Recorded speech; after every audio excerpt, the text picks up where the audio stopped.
Bueno, pues buenos días. Vayan por favor poniendo su asistencia en el chat. En un momento iniciamos con la clase.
Bueno, pues vamos a comenzar con la sesión número 27, la última de la semana y pues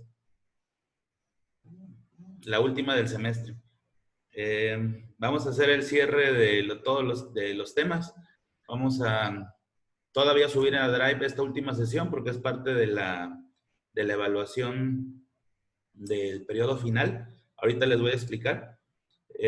Como nosotros no tenemos clase de filosofía el jueves, sino hasta hoy, perdón, el viernes, sino hasta hoy jueves, que es la tercera de la semana, pues en esta materia, pues me voy a despedir de ustedes.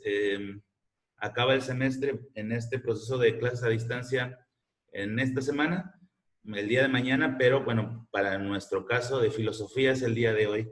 Mañana todavía tendremos la clase de historia universal, pero bueno, haremos el cierre de esta materia que es filosofía. Vamos a analizar el último tema del libro, las últimas 2, 3 páginas que me las estaba reservando para el cierre, ¿no? Todavía la clase anterior hicimos el cierre de la filosofía desde la política mexicana, bueno, análisis de la política mexicana desde la filosofía.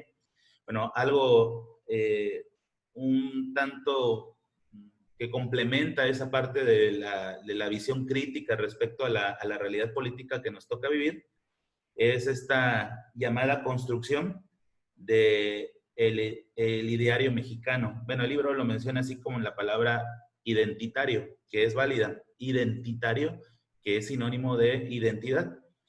Entonces, el mexicano como tal, para poder enfrentar la adversidad que nos toca vivir ahora en este momento y desde toda la historia de nuestro país, se necesita tener ciertas características culturales, ciertas características analíticas, filosóficas, históricas, para poder entender el entorno y responder adecuadamente a él. De ahí la necesidad de que el mexicano tenga una identidad propia, una identidad apta. Ya no basta el hecho de que el mexicano se identifique por la música mexicana, el mariachi, la comida, las costumbres, la celebración del Día de Muertos. No significa que eso no sea relevante, es muy relevante. Y en mi particular caso admiro a esa parte de la cultura mexicana.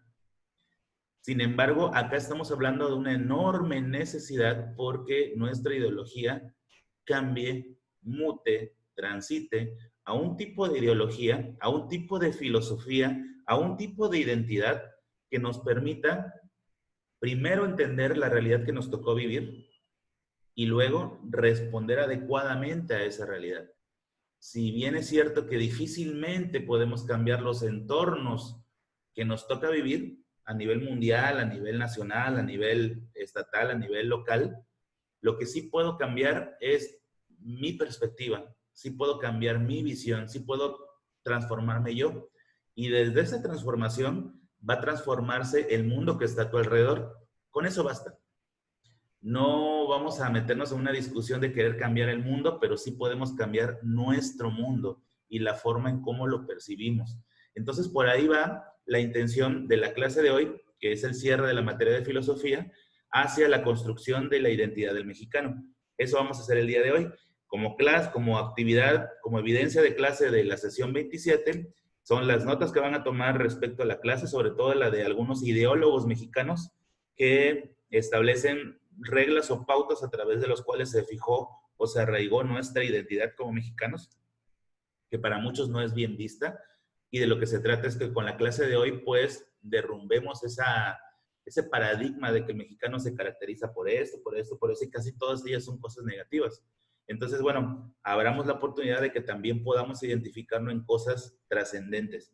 Notas de eso, al final un video sobre la actualidad mexicana, desde un punto de vista propositivo, un México industrioso, un México que sí camina, saliéndonos de esa nubecita que estamos viendo de esta realidad o de la percepción que luego tenemos.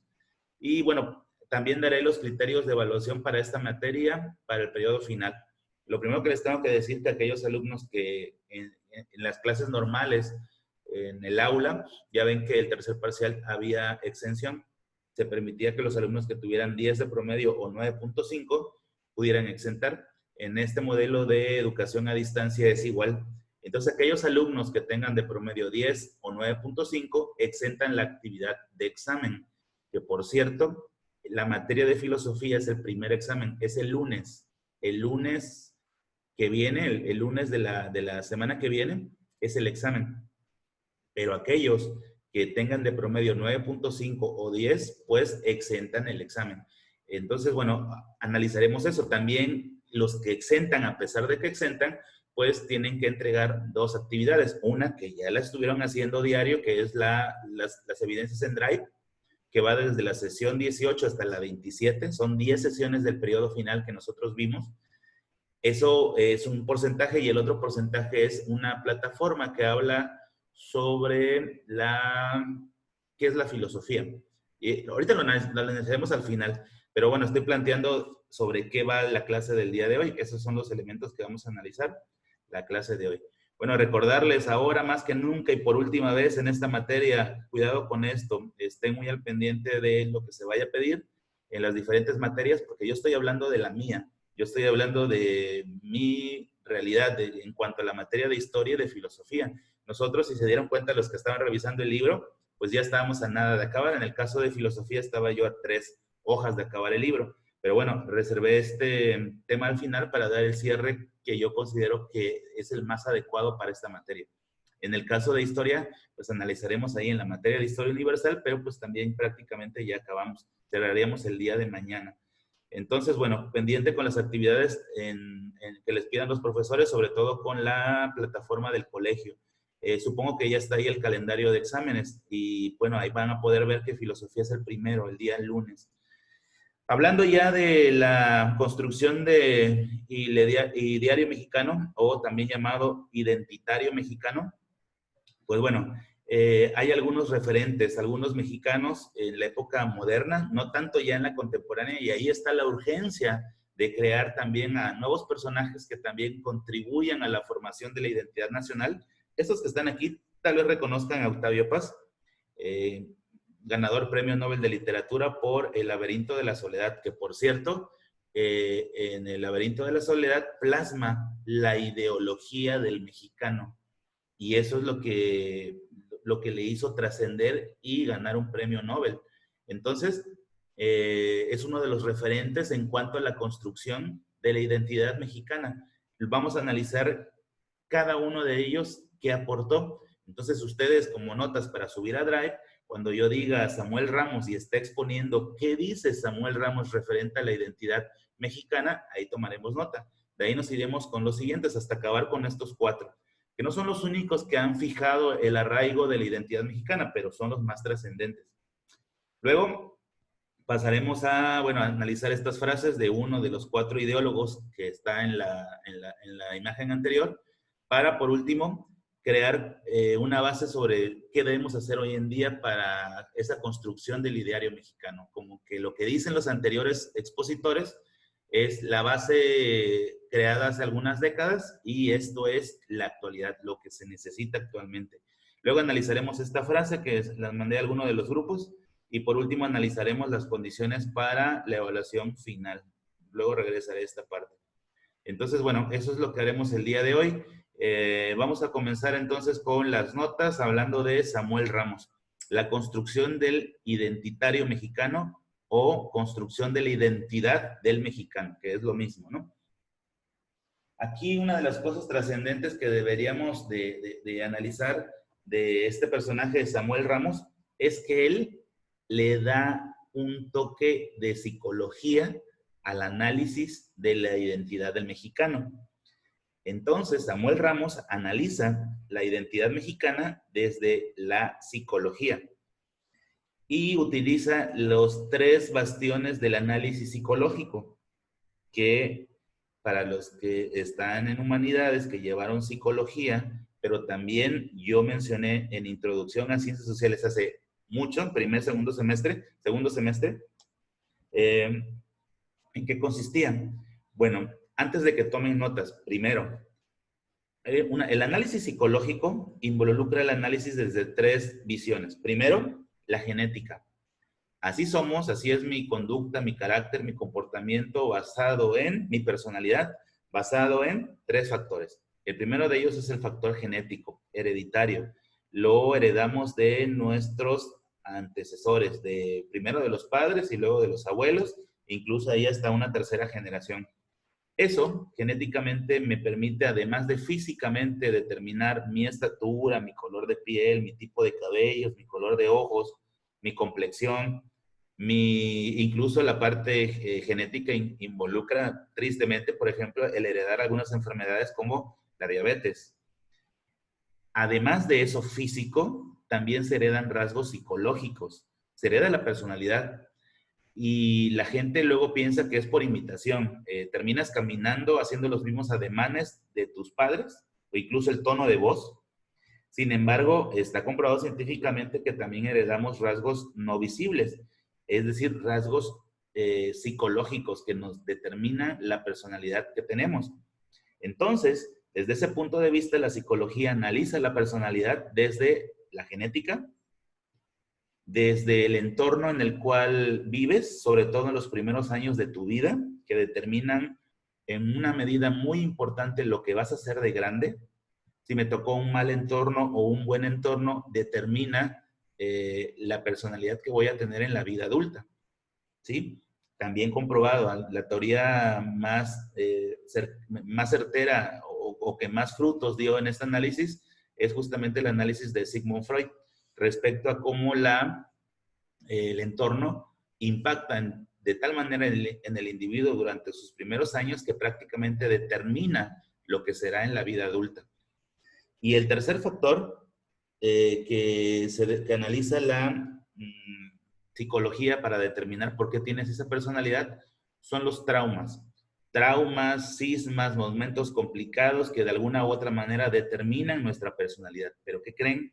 Que los traumas, que esos cismas, que esas grandes sacudidas que tenemos a lo largo de nuestra vida, no precisamente desembocan en una conducta negativa, porque esa situación traumática, esa situación al límite, te puede llevar a una experiencia trascendental, que es ese momento donde cambias. Siempre fui negativo, estar al borde del abismo, al borde de caerme, al borde de la muerte, me hace cambiar, me hace superar.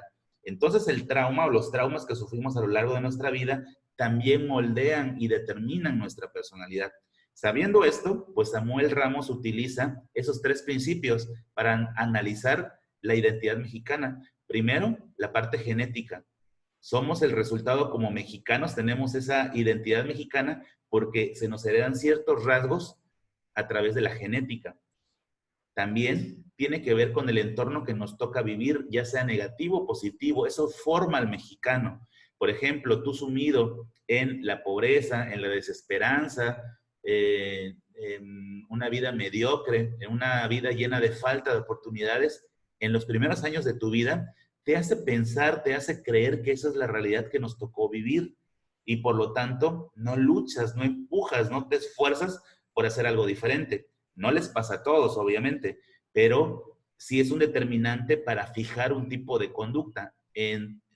Traducido en cosas reales, es la idea de que el mexicano se siente sometido, que se siente inferior a un alemán, que los políticos todos deben de ser corruptos, que el México siempre debe de ser pobre, que siempre debe de haber corrupción, que siempre hay fraude en las elecciones. Esa idea que se arraiga debido al entorno y a la vivencia que nos ha tocado vivir, también fija y forma nuestra personalidad. Y la última son los traumas que sufrimos, es decir, los golpes que hemos sufrido como mexicanos que determinan lo que hoy somos. Una cosa positiva, por ejemplo, ¿se acuerdan en el terremoto de 1985? Lo analizamos desde historia. Causó la muerte de miles de personas y de repente salió esa parte del mexicano de ayudar a los demás de manera desinteresada. Personas arriesgando su vida, cargando fragmentos de roca para salvar al que estaba allá metido abajo, debajo de cientos o miles de kilos de escombros. Entonces, eso también fija o forma nuestra identidad. Entonces, Samuel Ramos lo que hace es hacer un análisis de la identidad mexicana desde la psicología. ¿Y cómo se cura una conducta desde la psicología? Un comportamiento con terapia, con dar mejores condiciones. Bueno, eso mismo dice Samuel Ramos, que puede sacarnos de esa visión negativa del mexicano. El siguiente personaje, Jorge Ibargüengoitia, que es el segundo, tiene una visión un tanto diferente al primer autor, que lo hace desde la visión de la psicología. Lo hace desde esta visión. Desde primero hacer una crítica de las condiciones en las que estamos y luego qué hacer al respecto. No quedarme con esa visión y tampoco ocultarla. No tenemos por qué ocultar las cosas negativas. Es más, el que reconoce que estamos mal ya dio el primer paso para cambiar eso que está mal. Desde la visión de este personaje, Ibargüengoitia. Entonces, la primera frase, fíjense lo que dice: México, no más que tiene sus defectos. El principal de ellos es estar poblado de mexicanos. Crítica. Muchos de los cuales son acomplejados, es decir, el sentirse menos que a otros porque somos mexicanos. Muchos de ellos son aborazados, ¿sí? La avaricia, el hecho de solamente yo y después de mí otra vez yo. Y por último, somos desconsiderados y pocos agradecidos y además somos intolerantes. Si reconocemos esa realidad del mexicano, entonces estamos en la posibilidad de cambiarlo. Y entonces en la segunda imagen a la derecha ve lo que él mismo menciona como frase también de este personaje. Si no voy a cambiar al mundo, cuando menos quiero demostrar que no todo aquí es drama, que se puede hacer algo al respecto. Y si no puedo cambiar el mundo, cuando menos voy a cambiar mi realidad. La visión entonces de el segundo autor, Jorge Ibargüengoitia, en relación a la identidad del mexicano. Primer paso que tenemos que hacer es reconocer que hay cosas en que el mexicano como tal, en promedio, de manera general, está mal. Y segundo, pues hacer algo al respecto de eso que está mal y no quedarse con ese pesimismo de todo es negativo y así nos tocó vivir, así es el mexicano, esta es nuestra realidad. México siempre va a ser pobre, México siempre va a estar lleno de políticos corruptos. Hay que hacer algo al respecto para evitar que eso siga sucediendo.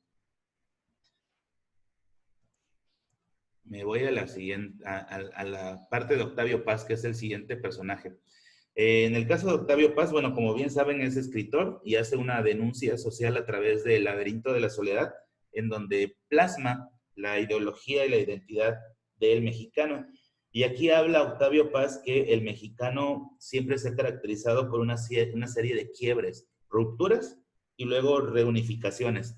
Nos gusta pues llegar al límite para hacer algo al respecto. El mexicano tiene la idiosincrasia, se identifica pues el mexicano de reaccionar cuando está al borde del abismo, cuando hay un momento de cisma.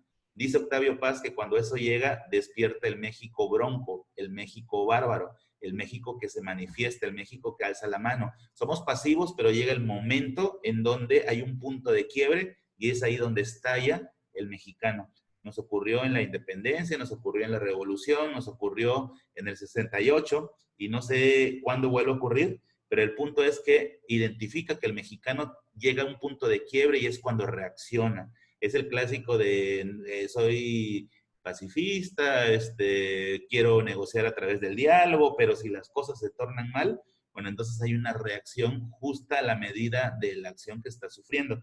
Entonces, bueno, eso es lo que hace Octavio Paz. Dice que la historia de México es una sucesión de rupturas y de reunificaciones, de puntos de quiebre y de reivindicación, de puntos de caída extrema y luego esforzarte por salir adelante de ese hoyo en donde estamos.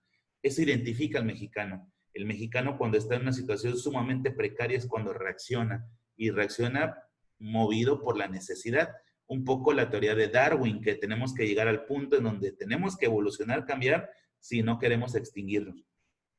También Octavio Paz habla acerca de que el mexicano en muchos casos tiene puesta una máscara que le hace no ser auténtico, pero llega el momento, llega el punto en donde esa máscara, el mexicano se la arrebata, se la quita y muestra su verdadera esencia y su verdadera identidad. Vean esto desde el punto de vista colectivo y social, pero también véanlo desde el punto de vista individual. Tenemos puesta una máscara y con esa máscara transitamos en este mundo de locos, en este mundo de injusticias, en este mundo de falta de igualdad, de equidad, de un trato diferenciado hacia la mujer, de una situación económica precaria, de una enorme desigualdad económica, de lleno un México de corrupción, de injusticias, de un sistema legal precario, de un sistema educativo, un sistema de salud que queda mucho a deber. Sin embargo, con esa máscara parecería que yo puedo convivir sin sufrir daño. Me permite esa máscara que me pongo entrarle al ritmo de este México que no me gusta, pero esa máscara me permite ser como los demás. En la medida en que cada uno de nosotros nos quitemos esa máscara, pues podemos primero reconocer nuestra realidad y luego hacer algo en consecuencia de lo que no nos gusta. Lección del laberinto de la soledad, resumida en 2 minutos, de eso trata su libro. Entonces, bueno, eso es la visión en cuanto a la identidad mexicana de Octavio Paz. Y el último, Miguel Portilla. Él habla acerca de que hay que rescatar la ideología del mexicano antiguo antes de que fuéramos sometidos por los extranjeros. Primero por la llegada de un régimen absolutista, totalitario, y que creen que no voy a hablar de los españoles, voy a hablar de los mexicas. Antes de que los aztecas terminaran doblegando, asesinando al resto de las otras culturas de Mesoamérica para someterlas, pues los pueblos convivían en una armonía plena.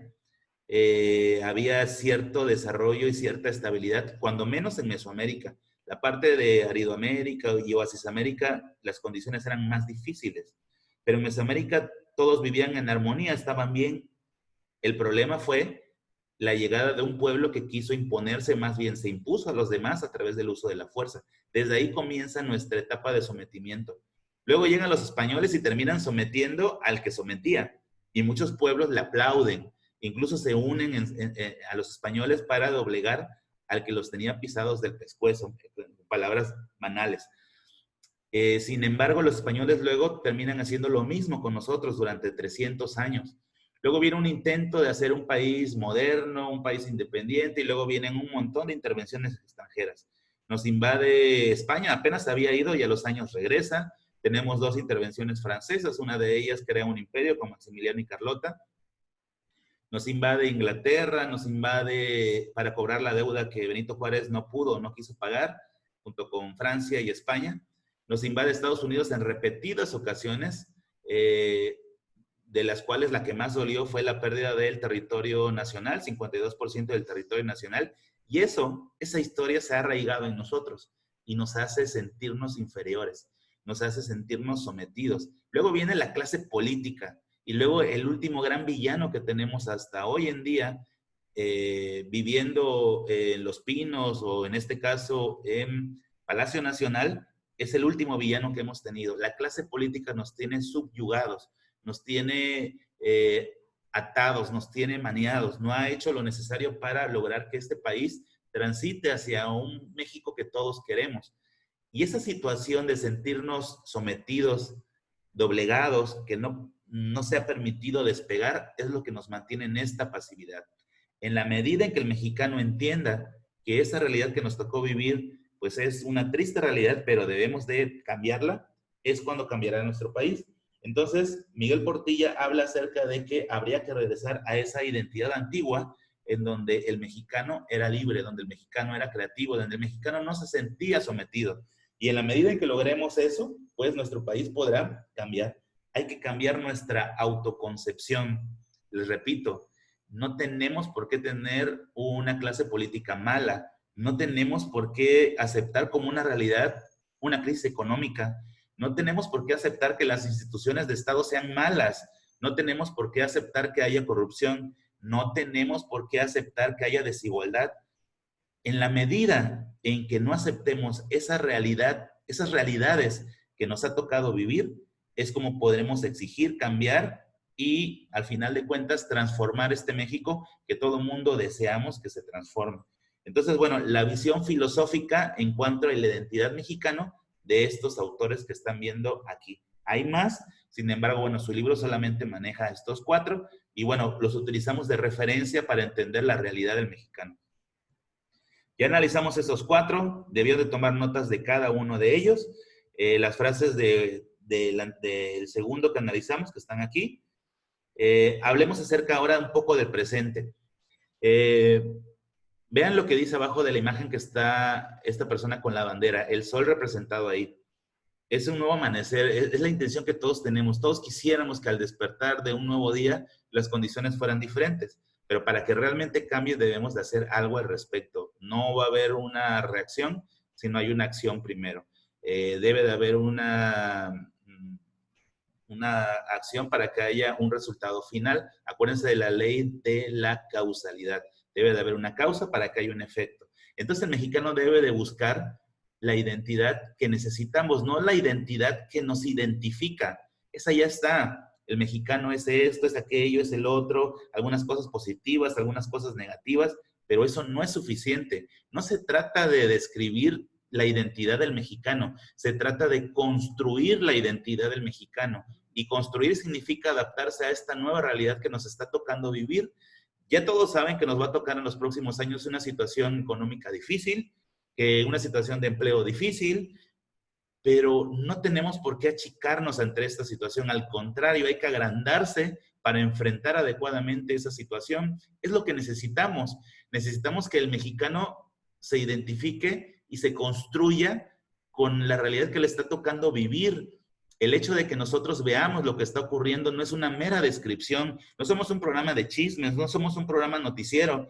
Es una serie de clases, esta y supongo que otras más de otras materias, que nos permiten identificar la realidad que nos toca vivir y hacer algo en consecuencia. Y bueno, esa es la intención de esta materia y por eso esta frase de que el mexicano debe ir en busca de la identidad que necesitamos, no la identidad que siempre se nos ha reconocido. Es una diferente, es una nueva realidad. Entonces, bueno, nuestra realidad histórica debe de cambiar. En el punto 1 ya sabemos cómo nos identificamos. La música, la cultura, las tradiciones, eso ya lo sabemos, pero ahora hay que tener una nueva percepción de la realidad para mutar, para cambiar, para tener ahora una identidad que se debe de construir desde ahora, que nos permita identificarnos, que nos permita responder adecuadamente a esta realidad que nos ha tocado vivir. Entonces, bueno, y fíjense que difícilmente vamos a poder lograrlo si no tenemos unidad. En nuestro país solamente hemos tenido durante un breve periodo una política de unidad nacional y solamente ocurrió con la Segunda Guerra Mundial. Salía de la presidencia Lázaro Cárdenas, entraba a la presidencia Manuel Ávila Camacho y se hizo un pacto nacional en donde no había diferencias. Ya no importan los partidos políticos, ya no importan las rivalidades, ya no importan los sectores, ya no importan los ricos, los pobres, ya no importan los mestizos, los blancos. Lo que importa es unirnos para hacerle frente a una situación grave que era la Segunda Guerra Mundial. Bueno, en este momento eso necesitamos. Y esta clase es para que quede muy claro para ustedes que eso es lo que se necesita, porque día a día vemos a nuestra clase política dividiéndonos, polarizándonos, creando un encono y un odio entre los diferentes sectores de la población, cuando eso es lo que menos necesitamos para hacerle frente a la situación que tenemos hoy en día. Entonces, bueno, Quise cerrar esta parte de filosofía porque es importante, más allá de la construcción personal, que tuvimos muchas clases para que ustedes pudieran absorber lo que cada uno de los filósofos nos heredó. Esta parte habla de la colectividad. Esta parte, desde 2 sesiones anteriores, habla acerca de lo que necesitamos tener como filosofía de vida a nivel individual, pero también a nivel colectivo, a nivel país. Entonces se necesita una ideología de pacto o de unidad nacional, en donde todos juntos seamos capaces de enfrentar esta situación que tenemos enfrente. Porque si seguimos con divisionismos, no vamos a poder superar esta montaña de obstáculos y de dificultades que el entorno nos ha creado. No estábamos preparados para la circunstancia, nadie estaba preparado. Sin embargo, ahí está la montaña. Ahora hay que salvarla, ahora hay que poder librarla. No hay que estar preparado para la circunstancia, pero sí hay que estar creciendo con la circunstancia. Y de alguna u otra manera tenemos que superarlo, como siempre hemos superado todas las crisis que se nos han puesto enfrente. Porque les expliqué que la identidad del mexicano, el mexicano ante una situación precaria, difícil, al extremo, siempre reacciona. Y esta vez nos toca reaccionar de manera positiva ante un entorno negativo que estamos a punto de transitar. Entonces, bueno, esto es lo que necesitamos hoy en día, y esta diapositiva con estos 4 puntos es una invitación hacia que caminemos hacia esa parte. Voy a, antes de ir al cierre, vean esto, es 2 minutos, todo está calculado bien para que me dé tiempo de poder acabar. No hablemos tanto de lo negativo, vamos a ver un poco lo positivo que sí tiene el país.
Y pues bueno, vamos a tratar de quedarnos con las cosas positivas del país y no ver el país medio oscuro. Mejor vamos a verlo medio claro. Mejor vamos a hacer el intento por enfrentarlo de la mejor manera que podamos, utilizando todos los recursos que estén a nuestro alcance. Entonces, bueno, eso es la intención. Vean esta frase. Se los mandé a algunos de los grupos para que pudieran analizarla. La forma en cómo enfrentas la vida es la forma en cómo la puedes superar o te puedes sumir en la desesperanza. Vean, si lo lees de arriba para abajo, parece una frase negativa de conformismo, de aceptar la realidad y que no podemos cambiarla. Esta situación es insuperable. Es absurdo pensar que vamos a salir de esto. Tenemos que rendirnos y dejar de luchar. Se equivocan quienes creen que todo este esfuerzo merecerá la pena. ¿Por qué poner en un primer momento la visión pesimista? porque la mayoría, tristemente, de nosotros vemos la realidad desde esta visión, desde la parte pesimista. Sin embargo, bueno, si lo lees al revés, vean la enorme diferencia. Todo este esfuerzo merecerá la pena. Se equivocan quienes creen que tenemos que rendirnos y dejar de luchar. Vamos a salir de esto. Es absurdo pensar que esta situación es insuperable. ¿Cómo quieren leer el librito de su vida? ¿De arriba para abajo o de abajo para arriba desde el punto de vista optimista? Y pues bueno, esta es la reflexión que les quiero dejar desde la materia de filosofía, que bueno, es la última clase que tenemos en el semestre y pues tristemente y alegremente para ustedes, pues de todo el trayecto que tuvimos, ¿no? En estos 6 semestres. Entonces, bueno, vamos a irnos a la parte de evaluación, que es esta parte de aquí. Si obviamente surgen nuevas dudas, todavía tenemos una clase de mañana que podríamos analizarla y revisar las dudas que tengan de esta materia y a lo mejor de la otra. Voy a poner los criterios de evaluación primero. Primero, esta sesión 27 todavía está la carpeta para poner sus actividades en Drive, es la última. Ahí suben las notas que tomaron de clase. El video y las frases simplemente fue un análisis, ¿no? Que les debe de quedar para ustedes. Sobre todo esta frase, ¿cómo quieres enfrentar la vida desde el punto de vista pesimista o desde el punto de vista optimista? Ahora vámonos a cómo se va a llevar a cabo la evaluación. Esta es la evaluación. Primero, actividad de todos exentos y no exentos. ¿Qué es la filosofía? Un trabajo escrito sobre este punto, mínimo 2 cuartillas. Las especificaciones van a estar en la plataforma. En un momento está visible. Entre hoy y mañana a las 11:59, 2 cuartillas en plataforma del colegio sobre qué es la filosofía. Van a escribir desde su visión qué es la filosofía, haciendo un recorrido sobre los diferentes autores que vimos, sobre la parte teórica de filosofía y cuál es el fin último de la filosofía, enfocado en estos últimos días. Recordar que la filosofía tiene la intención de formarnos desde 2 puntos de vista.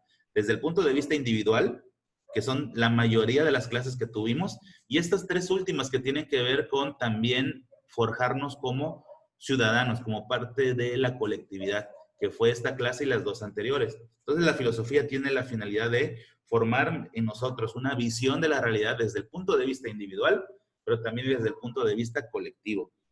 Entonces, eso, utilizando todas las sesiones a distancia, 2 cuartillas sobre qué es la filosofía. Nada más así el título y de ahí en fuera se arrancan con la descripción y su punto de vista. Puede haber crítica, debe de haber crítica porque intentamos en todo este tiempo generar pensamiento crítico en ustedes. Debe de haber crítica, debe de haber una descripción acerca de cuáles son las diferentes corrientes o enfoques de la filosofía, el aporte de diversos filósofos. Lo complicado acá no va a estar llegar a las 2 cuartillas, sino va a ser más bien cómo hacer que en 2 cuartillas quepa todo el semestre de qué es la filosofía. Ojo, en la evaluación voy a considerar que no estén sacando la información de una fuente que no sea lo que hemos analizado en el semestre de filosofía, en este proceso de distancia y las clases que estuvimos presenciales. Entonces, este es el trabajo para todos en plataforma. El segundo de ellos, cuadro comparativo entre el dualismo, absurdismo y banalidad. Ese es el examen para los que no exenten. Y por último, las actividades de Drive, que son desde la sesión 18 hasta la 27. Aquí están las fechas.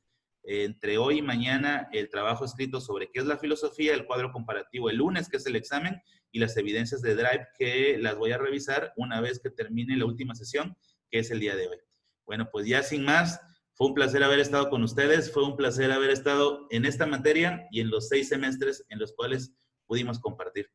Éxito, que les vaya bien en la vida. Bye.